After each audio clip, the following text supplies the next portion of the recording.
Bible reading with Wally, it has evolved. It has opened its third eye, reached the avatar state, emerged from its chrysalis, this beautiful butterfly.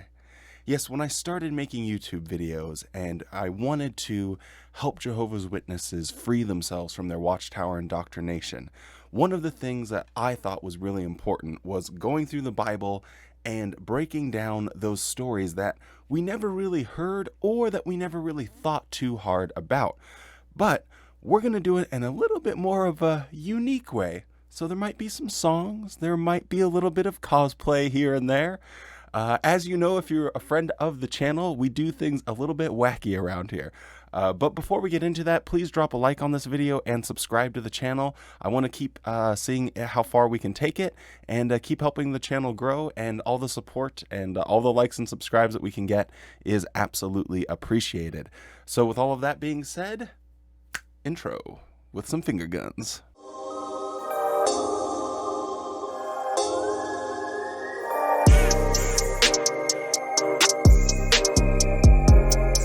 Hi kids!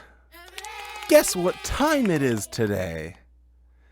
That's right, it's Bible reading with Wally. But this time we have all kinds of new friends that are going to help us. Now you remember last time we talked about that nasty King Saul. Yuck! Yeah, God didn't like him very much. But now we get to talk about one of God's favorite people in the Bible. It's a happy story. Now, to help us out, we're going to invite our brand new friend, Socko. Socko, why don't you come up here and say hi? Oh, hi everybody. Let's sing a song. Okay. David, he was a strong man. God saw him and had a plan. God gave him superpowers, but one night he couldn't sleep. He went up to his roof then for a little air. As he looked around there, he just stopped and stared.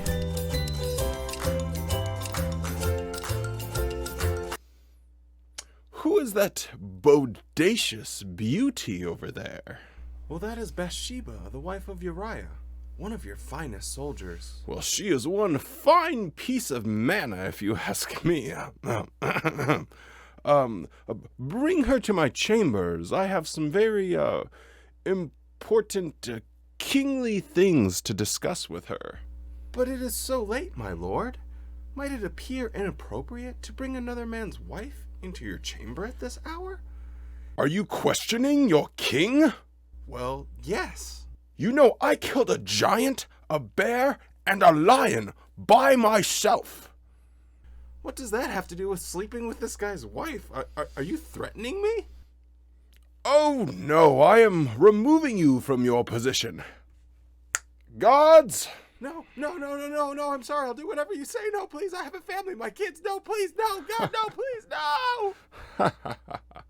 David did fornication, but they did not use protection. I don't think you can say that. A few months of gestation, and the baby was on the way. Okay.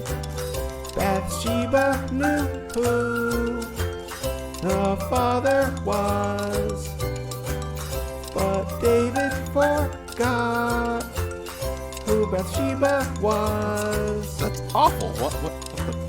David, my lord, remember that special night we had a few months ago? Yeah. Oh, what was your name again? I've had a bit of wine.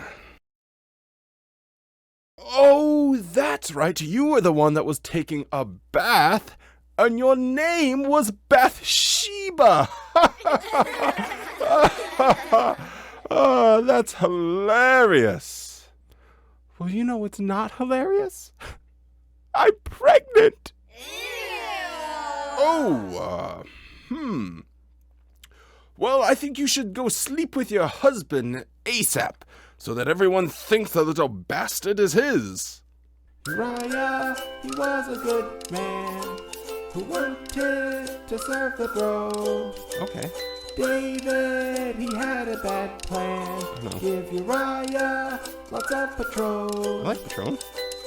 Uriah said, no, that's not for me. You can find me downstairs on guard duty. What a good guy. He sounds lovely. Jesus Christ. This guy is one of my finest soldiers. Honest, loyal, selfless. I almost feel bad that I slept with his wife.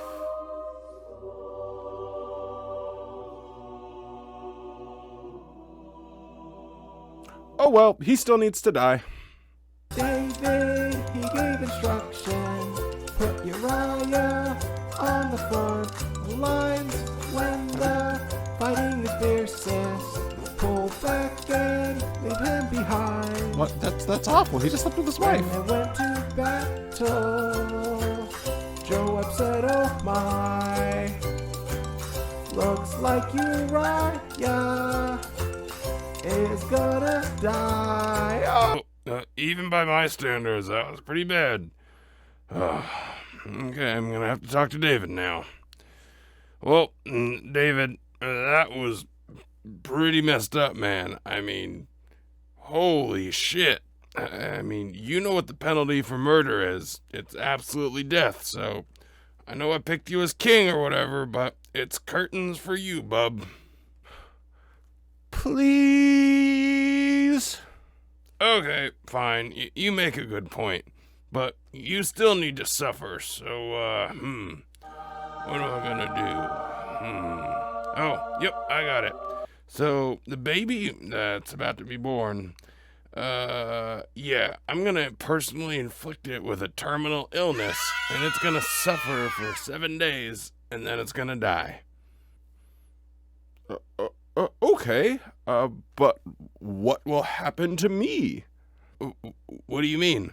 I just told you that innocent baby is going to suffer for a week and then die for what you did.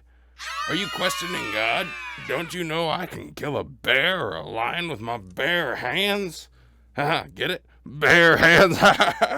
Oh, man, that's hilarious. Okay, now you run along there, you little rascal, and try not to get into too much trouble. God's real busy. What are you trying to get crazy with, Jose?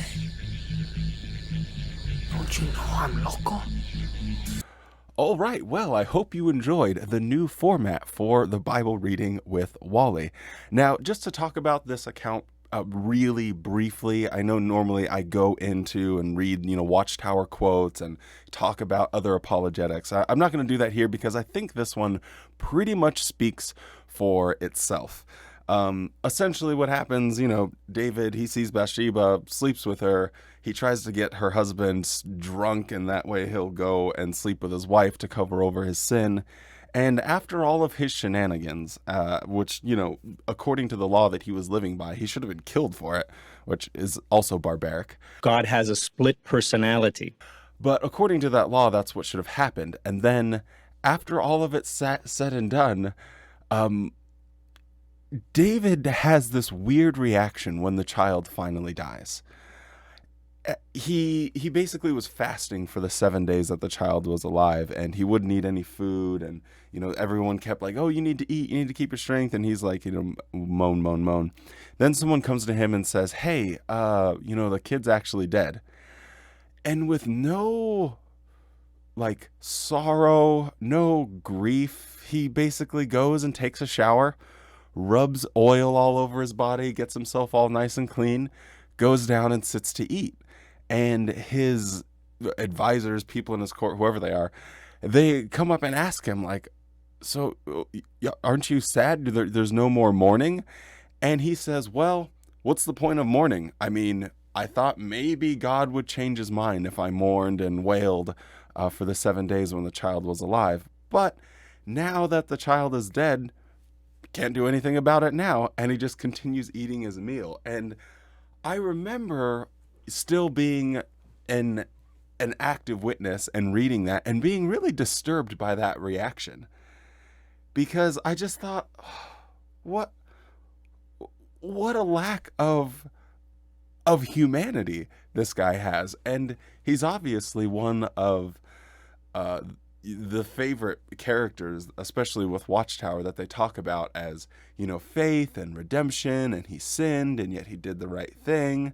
He watched Bathsheba, another man's wife, bathing. He desired her, sent for her, and took her to his bed. Then he had Bathsheba's husband killed in battle. Overall, David proved to be a good and faithful king.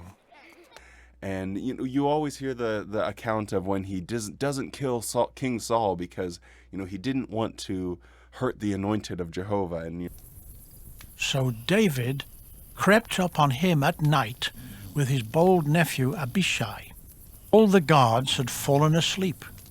David found Saul sleeping soundly in the middle of the camp. David said, "No, I would never think of harming Jehovah's anointed king." we read so many Watchtowers that were always talking about how this is such a great example of faith. And then you get this picture of a guy that sleeps with another dude's wife, and then to cover it up, he murders him. And this is the example of faith. This is the pinnacle. These are the people that are God's friend. And I know the apologetics. I don't really want to get into it because, what's the point? I'm not going to change anyone's minds about the Bible or anything. And I'm honestly not trying to change anyone's minds. I just want people to be free to think for themselves. And that's something that Jehovah's Witnesses are not allowed to do. Watchtower does all the thinking for them, and they can't actually read the Bible and say, what is this talking about? What does it mean? And I think that's what's really important about trying to get some of these wackier, goofier stories out there, because it does allow people to sort of like, wait a second, I've never heard that before. And then they read what's in the Watchtower like, well, that doesn't actually make any sense. So kind of fun. Anyway, thank you so much for joining me on this brand new edition of Bible Reading with Wally, and we will see you next time.